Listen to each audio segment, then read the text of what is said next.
சட்டமன்ற தேர்தல் களத்தில் பங்கெடுத்துக் கொண்டிருக்கிற உறவுகள் அனைவருக்கும் பணிவான வணக்கம்.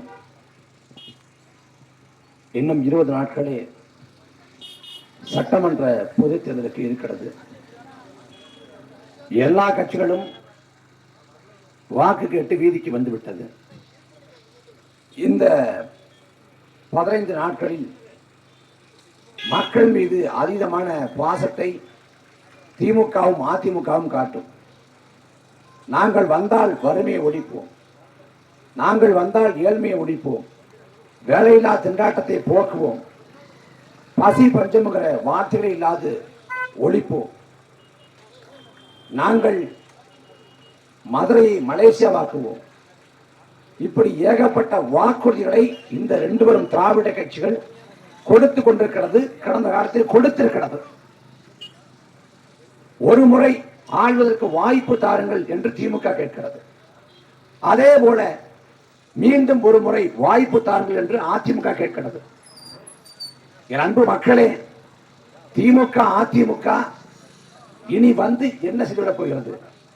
தமிழ்நாட்டை 1 ஆண்டு 2 ஆண்டு இல்ல, திமுகவும் அதிமுகவும் சேர்ந்து 60 ஆண்டு காலம் ஆண்டு முடித்திருக்கிறது. திமுக நேற்றை தொடங்கப்பட்ட இயக்கம் இல்லை. இந்த நாடு விடுதலை பெற்று 2 ஆண்டு கழித்து தொடங்கப்பட்ட இயக்கம் திமுக.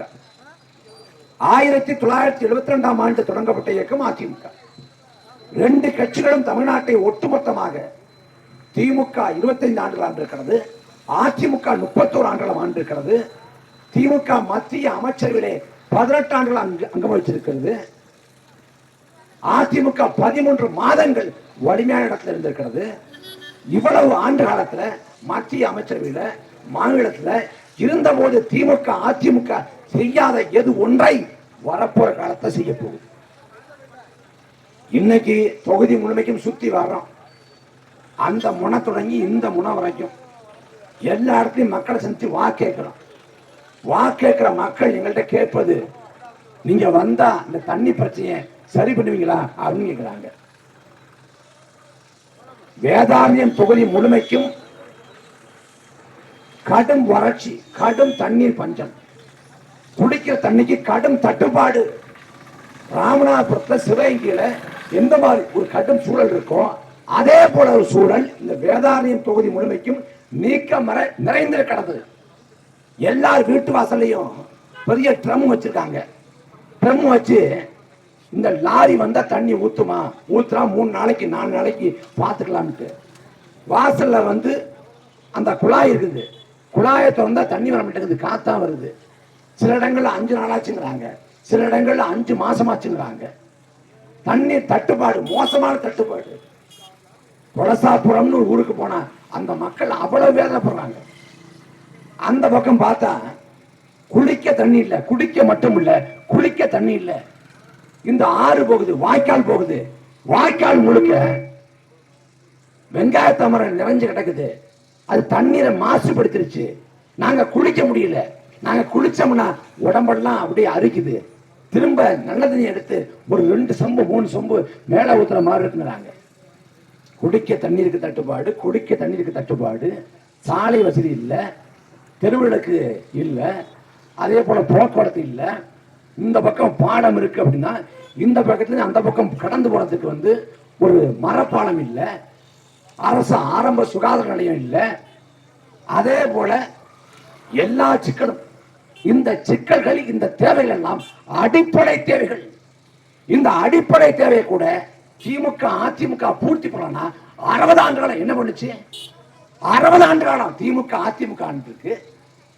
நாங்க திராவிட இயக்கம், எங்கள் நோக்கம் சமத்துவம் சமூக நீதி என்று பேசிய திராவிட இயக்கங்கள், ஆனா குடிசைக்குள்ள இன்னைக்கு வாழ்றானே ஒடுக்கப்பட்டு தாழ்த்தப்பட்டு பிற்படுத்தப்பட்டு உழைக்கும் மக்கள்.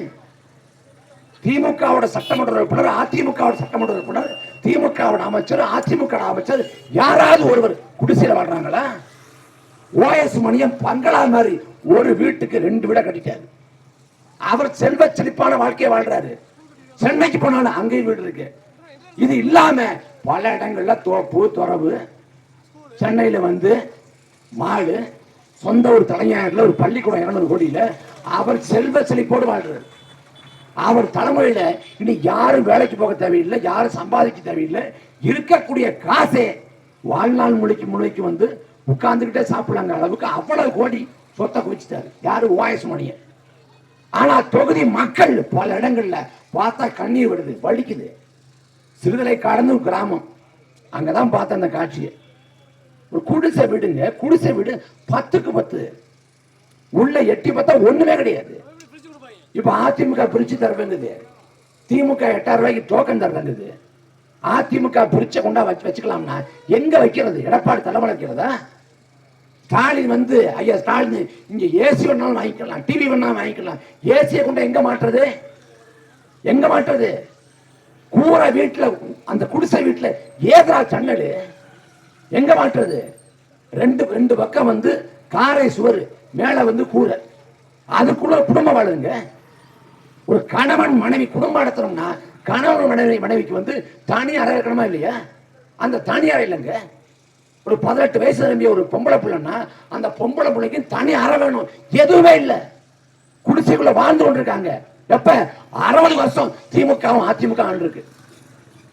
மறுபடியும் ஓட்ட போடுங்க. எதுக்கு ஓட்ட போடணும்? திமுக ஆட்சி சிறப்பான ஆட்சியாக இருக்கிறது என்றால் நீ வாக்கு கேட்டு வீதி வீதியா வர தேவையில்லை. மக்களை சந்திச்சு வாய்ப்பு கொடுன்னு கேட்க தேவையில்லை. நாம் தமிழர் கட்சி ஒரு முறை கூட இந்த நிலத்தை ஆளவில்லை. நாங்கள் வாய்ப்பு கேட்கலாம். ஆண்ட திமுக நீ எப்படி வாய்ப்பு கேட்கலாம்? உன் ஆட்சி சிறப்பான ஆட்சி, பொற்கால ஆட்சின்னா அந்த பொற்கால ஆட்சி சிறப்பான ஆட்சி, நல்ல ஆட்சி தொடரட்டும் சொல்லி மக்கள் ஓட்டு போட்டு வெள்ள வைக்க மாட்டானா? ஆனா பொற்கால ஆட்சி நடக்குதா இங்க? பொற்கால ஆட்சி, அதிமுக ஆட்சி ஒரு கொடுமை. அந்த அதிமுக ஆட்சியோட கொடுமை தாங்காம திமுக ஓட்டு போட்டா அது அதை தாண்டி கொடுமை. திமுக ஓட்ட போடுறது, அப்புறம் அதிமுக ஓட்ட போடுறது எவ்வளவு கொடுமை பாருங்க. மக்கள்கிட்ட போனா தண்ணீர் தட்டுப்பாடுன்னு சொல்றாங்க. யாரு உங்களுக்கு சட்டமன்ற உறுப்பினர் தெரியுமா அம்மான்னு கேட்டா யாரு சட்டமன்ற உறுப்பினரே தெரியல, யாரு எம்எல்ஏ தெரியல. அப்ப மக்களோட இந்த அறியாமை, வறுமை, நீங்க போட்ட ரெட்டைகளையும் உதய சின்னம் தான், அந்த சின்னங்களுக்கு போட்ட வாக்கு தான் இந்த வறுமையில இந்த ஏழ்மையில வச்சிருக்குங்கிற அடிப்படை புரிதல் மக்களுக்கு தெரியும். மறுபடி ஓஎஸ் மணி வந்து என்ன பண்ண போறாரு? 200 கோடிக்கு பள்ளிக்கூடம் கட்டிட்டாரு, அடுத்து 400 கோடிக்கு கல்லூரி கட்டுவாரு. அதை தாண்டி குடிசை இருக்கக்கூடிய மக்கள் வந்து நல்லா வாழணும், வீடு கட்டி தருவார. பல ஊர்களில் நாங்க ஓட்டு போட மாட்டோம், ஒட்டுமொத்த ஊரே கூட்டு முடிவெடுத்துட்டோம். தேர்தலை புறக்கணி பண்ற அறிவிக்கிறாங்களே. சட்டமன்ற உறுப்பினர் ஓஎஸ் மணியன் என் தொகுதிக்குள்ள உள்ள பிரச்சனையா நான் போய் பார்க்கிறேன். குறைந்தபட்சம் அந்த மக்களை பார்த்து என்ன குரல் கேட்டார காலையில பாக்குறேன். ஐயா ஓஎஸ் மணியன் வந்து ஒரு சாலையில அப்படியே சம்மணம் போட்டு உட்கார்ந்துருக்காரு. எளிமையான தலைவர் ஓஎஸ் மணியன். கஜா புயலின் பொழுது மக்கள் பாதிக்கப்பட்டப்ப இதே போல தரையில வந்து எந்த மக்கள்கிட்ட குறை கேட்டார். கஜா புயல மக்கள் பாதிக்கப்பட்டப்ப காரை விட்டு இறங்கி வந்து நீங்க சொல்றதெல்லாம் நியாயம்தாமா, உங்க ஆதங்கத்தை ஏத்துக்கிறேன்னு சொன்னார. மக்களை சந்திக்க முடியாது ஓடி போனார் ஓஎஸ் மணியன். மக்கள் ஏன் கோபப்பட்டான்?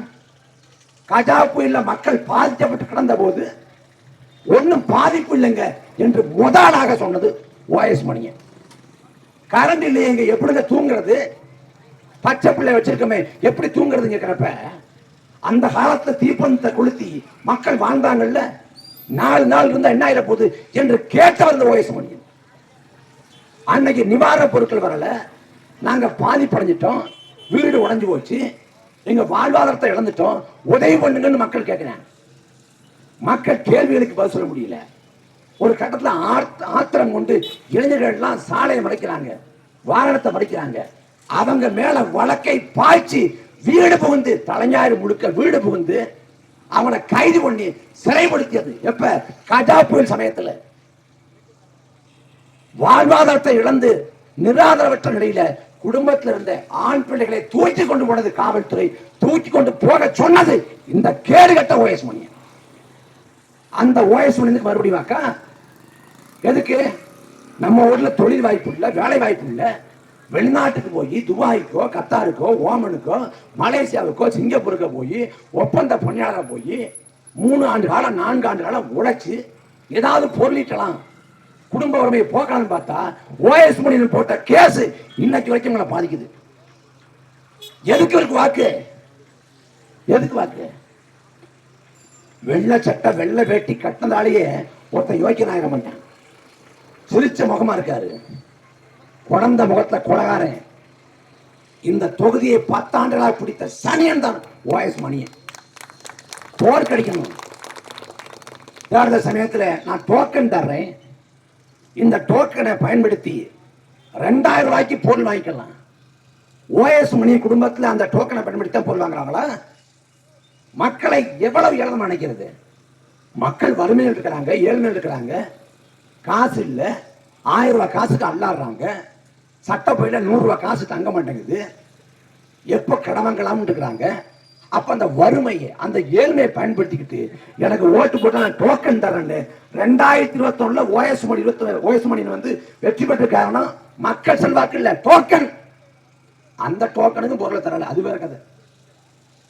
இப்ப மறுபடி கிராமங்கள் இருக்குதா, கிராமங்கள்ல பஞ்சாயத்து தலைவர் ஒருத்தர் இருப்பார், அவர்கிட்ட போய் இந்த கிராமத்துக்கு 10 லட்சம் உன்ட்ட கொடுத்துறேன், நீ பிரிச்சு கொடுத்துரு, வாக்க வாங்கி கொடுத்துரு. இது ஒரு மானங்கட்ட பொழப்பு.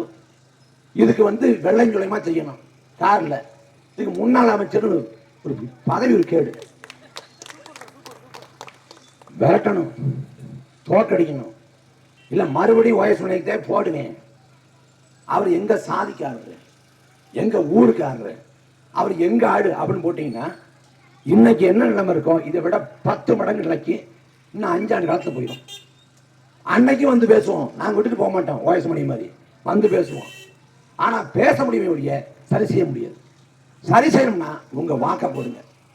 இப்ப திமுக வந்து என்ன செய்ய போகுது, ஐயா மாமி புகழேந்தி அவங்க அப்பா 3 முறை வேதாளத்தை ஆண்டுட்டாங்க, இப்ப ஐயா வர்றாங்க. இதே ஐயா வந்து நகரமன்ற தலைவர் இருக்கிறாரு இப்ப வரைக்கும். இந்த வேதாரணி நகராட்சி சிறப்பா இருக்கா? வேதாரணி நகராட்சியில வந்து மருத்துவமனை இருக்குது, அரசு மருத்துவமனை. அரசு மருத்துவமனைக்குள்ள எல்லா உபகரணங்களும் இருக்குதா? எதுக்கு? நகராட்சி தலைவராக இருந்து கொள்ளையடித்தது பத்தாது, இப்ப சட்டமன்ற உறுப்பினர் ஆகி கொள்ளையடிக்கணும். அதுக்கு ஐயா புகழேந்தி கேட்டா அவர் மாமி பையன், அவர் மாமி பையனோ மாமா பையனோ அது பிரச்சனை கிடையாது. மக்களுக்கு சேவையாற்றுவாரா, மக்களுக்கு உழைப்பாரா? எங்களுக்கு எந்த நோக்கமும் இல்லை. இந்த மக்கள் நல்லா இருந்தா போதும், மக்கள் நலவாழ்வு இருந்தா போதும். திமுக அதிமுகவுக்கு உங்க வாழ்க்கை தரத்தை உயர்த்தணும், உங்க வாழ்க்கை சூழலை மாற்றணும், உங்களை நல்லபடியா வைக்கணும், உங்களுக்கான அடிப்படை தேவைகளை செஞ்சு தரணும் அப்படின்னு எண்ணம்லாம் கிடையாது. திமுக அதிமுகவுக்கு உங்க வாக்களை பறிக்கணும்.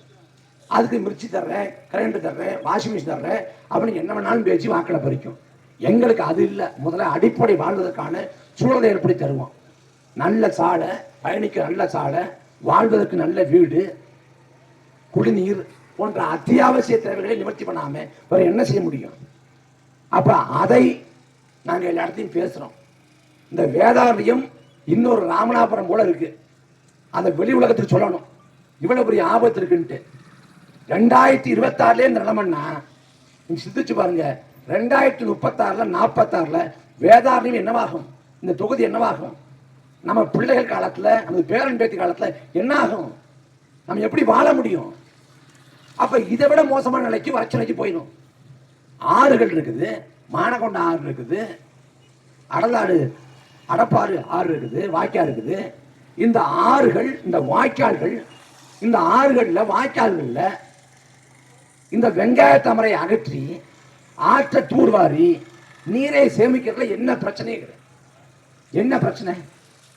இந்த வெங்காய தாமரை கூட அகற்ற முடியாது அப்படின்னா என்ன பண்றது? ஆறை தூர்வார முடியாது என்ன பண்றது? நீர்நிலையை காப்பாற்ற முடியாது என்ன பண்றது? அவருக்கு அவர் வச்சிருக்கக்கூடிய ஐயா ஓஎஸ் மணியனுக்கு அவர் வச்சிருக்கக்கூடிய அந்த இறால் பண்ணைகள் அதை பாதுகாப்பார். இறால் பண்ணைக்கு என்ன தேவையோ அதை பண்ணுவார். இறால் பண்ணைக்கு வந்து உப்பு நீர் போகணுமா, அதுக்காகவே தடுப்பணை கட்டுவார், அதுக்காக மரப்பாலம் போடுவார் பயணிப்பதற்கு வசதியாக. அவர் இறால் பண்ணைகளை சரியாக நிர்வகிக்கிறார் ஓஎஸ் மணியை. ஆனா தொகுதி மக்கள் விவசாய நிலங்கள் பாதிப்படையுது. இறால் பண்ணையிலிருந்து வரக்கூடிய அந்த கழிவை கொண்ட விவசாய நிலத்துல விட்டு இல்ல ஆத்திர விட்டு இந்த நிலப்பரப்பை நீர்வளத்தை நாசப்படுத்துறாங்க. எதுக்கு மறுபடியும் திமுக வரணும்? எதுக்கு மறுபடியும் அதிமுக வரணும்? உங்கள் பிள்ளைகள் இந்த மண் மீது மக்கள் மீது பற்று கொண்டு எல்லாவற்றையும் மாற்ற வேண்டுங்கிற கனவோடு வந்து நிற்கிறோம். உங்கள் பிள்ளைகளுக்கு ஒரு வாய்ப்பை கொடுங்க. நீங்க மாற்றி போட்டதான் எல்லாம் மாறும். இல்ல ரெட்டலைக்கு தான் போடுவேன், உதயசூனுக்கு தான் போடுவேன்னா எதுவும் மாறாது. இதை விட கடுமையான நிலைக்கு போயிடும். எல்லாத்துலயும் வந்து சிறப்பான ஒன்று தான் தேர்வு பண்றீங்க. துணிக்கடைக்கு போனா ஏதாவது சட்டை எடுக்கிறது இல்லை. எது சிறப்பான நல்ல சட்டையோ அதை பார்த்து அதை போட்டு பார்த்து கடைக்கார்ட்ட கேட்டு உங்களுக்கு மனநிலை வந்தால் தான் எடுத்துட்டு போறீங்க. ஒரு உணவகத்துக்கு சாப்பிட போறோம்னா எந்த சாப்பாடு நல்லா இருக்கோ அதான் சாப்பிட்றோம்.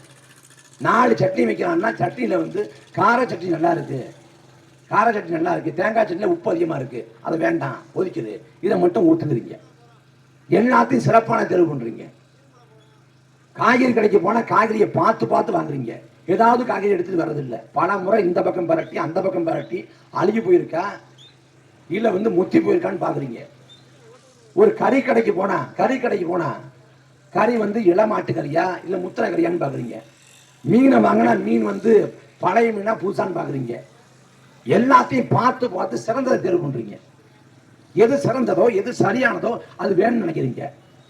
காலுக்கு செருப்பு வாங்க போனா கூட செருப்பை வாங்கி காலில் போட்டுக்கிட்டு உழைக்குமான்னு கேட்குறீங்க. 6 மாசம் காலில் போற செருப்புக்கு. ஆனா 5 வருஷம் நீங்க தேர்ந்தெடுக்கிற சட்டமன்ற உறுப்பினர் உங்களுக்காக உழைப்பாருன்னு பார்க்கறது இல்லை. ரெட்டலையா ஒரு குத்து குத்துறது இல்லையா, உதயசூனை குத்துறது கேட்டா ரெட்டலைக்கே போட்டு பழக்கமாயிடுச்சு, உதயசூனுக்கே போட்டு பழக்கமாயிடுச்சு. நீங்க ஒரு தடவை குத்துறீங்க, அவன் 5 வருஷம் வச்சு குத்துறேன். அப்புறம் குத்துதே கூடியதானே என்ன பண்றது? திமுகவுக்கும் அதிமுக ஓட்ட போட்டுட்டு நீங்க இங்க இருந்து பாத யாத்திரை வேளாங்கண்ணி மாதா கோயில போய் அங்க வழிபாடு செஞ்சு பழைய மாதா கோயில் புதிய மாதா கோயில் வரைக்கும் முட்டி போட்டு போனாலும் சரி, நாகூர் தர்காவுக்கு போய் ஆண்டவர்கிட்ட நான் கந்தூரி தர்றேன்னு வேணாலும் சரி, எட்டுக்குடி முருகன் கோயிலுக்கு போய் பால் கபடி பன்னீர் கபடி எடுத்தாலும் சரி, நீங்க திமுக அதிமுக ஓட்ட போட்டா எந்த நன்மையும் வந்து சேராது. எல்லாம் மாறணும்னா உங்க வாக்க மாத்தி போடுங்க. உங்க வாக்கு மாறினால் வாழ்வு மாறும், வாழ்க்கை சூழல் மாறும், எல்லாம் மாறும். மற்றபடி ரெட்டலைக்கு உதயசூனுக்கு போட்டா முடிஞ்சிருங்க. இந்த ரெட்டை இலை உங்கள் வாழ்வில் எந்த பசுமையும் உருவாக்காது. இந்த உதய சூரியன் உங்கள் வாழ்வில் எந்த வெளிச்சத்தையும் தராது. உங்கள் பிள்ளைகள் இந்த களத்துல 15 ஆண்டுகளா இந்த மண்ணுக்காக மக்களுக்காக பாடுபடுறோம், உழைக்கிறோம். எல்லா சிக்கலுக்குமே களத்தில் இருக்கோம்.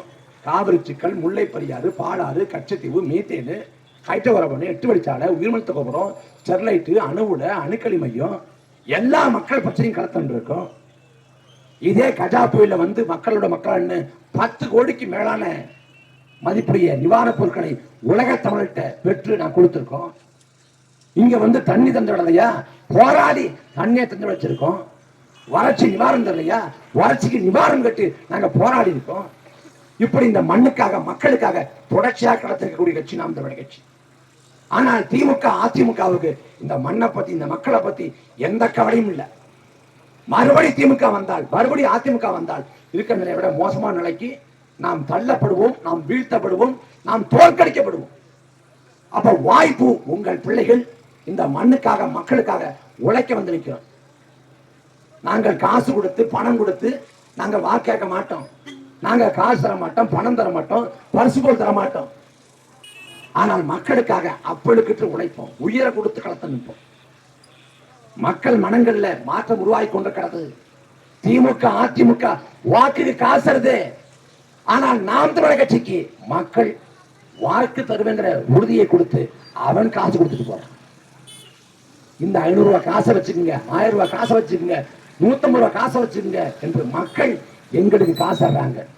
ஏன்? அவங்களுக்காக தான் நாங்க நிக்கிறோம் அப்படின்னு உங்களுக்கு தெரியும். என்னால வர முடியல, இதை வச்சுக்கோங்க, இதை வச்சு டீ குடிச்சுக்கோங்க, ஒருவேளை சாப்பாட்டு செலவை பார்த்துக்கணும்னு மக்கள் காசு கொடுத்து நாம் தமிழர் கட்சியை வளர்க்கிறேன்.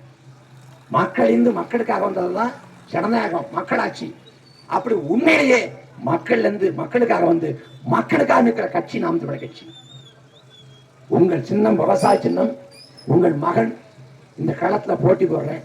யார் யாருக்கும் ஆதரவு கொடுத்து அங்கீகரித்து வாய்ப்பு கொடுத்து வலிமைப்படுத்திய நீங்கள் உங்கள் பிள்ளைகளுக்கு வாய்ப்பை கொடுங்கள். இன்னும் 13 நாட்கள் 14 நாட்கள் இருக்கிறது தேர்தலுக்கு. ஒவ்வொரு நாள் நம்பிக்கையோடு நடபோடுங்க. ஒருவேளை திமுக அதிமுக தேர்தலுக்கு 2 நாளைக்கு முன்னாடி காசை கொண்டு வந்தா என்ன பண்ணு கேட்கலாம். காசு ரொம்ப இருக்குன்னா வேண்டாம்னு தூக்கி மூடி ஏறீங்க. இல்ல காசு இல்லைன்னா அவன் 2000 ரூபாய் தரேன்னா 4000 ரூபாய் கொடுங்க. 4000 ரூபான்னா 8000 ரூபான்னு கேளுங்க. காசை வாங்கிக்கிட்டு முதல் நாள் போங்க, நல்ல கடைக்கு போங்க. உங்களுக்கு ஆட்டுக்கறி பிடிக்குமா ஆட்டுக்கறி வாங்கிக்கோங்க, கோழிக்கறி பிடிக்குமா கோழிக்கறி வாங்கிக்கோங்க, மீன் வாங்குங்க, இறால் வாங்குங்க, கருவாடு கூட வாங்குங்க. எல்லாம் வச்சு நல்லா நிம்மதியாக சாப்பிடுங்க. சாப்பிட்டு சாயங்காலமா போய் துணி கடைக்கு போய் நல்ல சட்டை, பிராண்டட் சட்டையாக எடுங்க. நல்ல சட்டை, நல்ல பேண்ட்டு, இல்லை வேட்டி சேலை எது வேணா எடுங்க.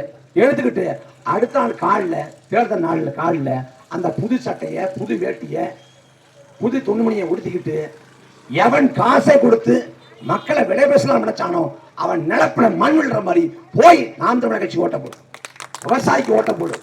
திமுக அதிமுக தோற்கடி. இந்த நிலத்தில் இந்த தொகுதியில் ஓஎஸ் மணியன் மறுபடியும் வெற்றி பெற்றால் அது வழக்கமான செய்தி, அது துயர செய்தி. ஒருவேளை மாமி புகழேந்தி வெற்றி பெற்றால் அதுவும் வாடிக்கையான செய்தி. ஆனால் மாமி புகழேந்தி தோற்று போனார், ஓஎஸ் மணியன் மண்ணை கவிழ என்று வந்தால் வரலாற்று பெருமாற்றம். தமிழ்நாட்டில் தமிழர்கள் விழிப்புற்று எழ தொடங்கிவிட்டார்கள். தமிழ்நாட்டில் இனி லஞ்சம் கூட இருக்காது. நேர்மையான ஒரு அரசியல் வளரப்போகுது, தொடங்க போகுது. தமிழ்நாட்டில் ஒரு நல்ல ஆட்சி நிலவ போகுது.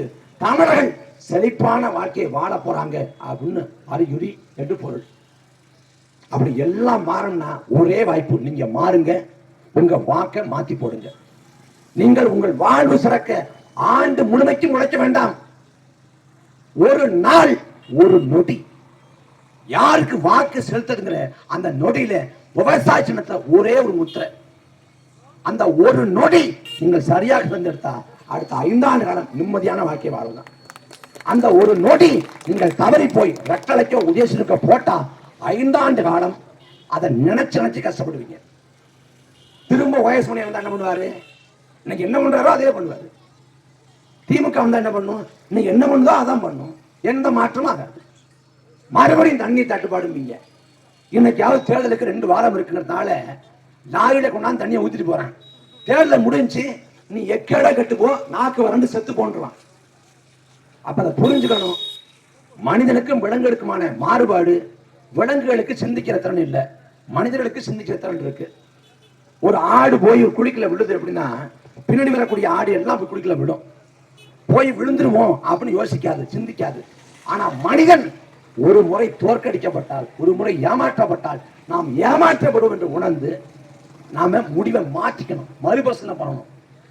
மறுபடியும் நட்டால மறுபடியும் உதயசூரியன்னா நாடு மோசமான நிலைக்கு போயிடும். அதை உணர்ந்து உங்கள் பிள்ளைகளுக்கு வாய்ப்பை தாருங்கள். விவசாய சின்னத்தை நீங்கள் எடுக்கிற முத்திரை வரலாற்றை மாற்றி எழுத வைக்கும். இந்த மண்ணை, மக்களை செழிக்க வைக்கும். உங்கள் பிள்ளைகளுக்கு விவசாய சின்னத்தை வாய்ப்புகளை தாருங்கள். நாங்கள் இறுதி வரை உறுதியாக இந்த மண்ணுக்காக, மக்களுக்காக உழைத்து சாவும். நன்றி, வணக்கம்.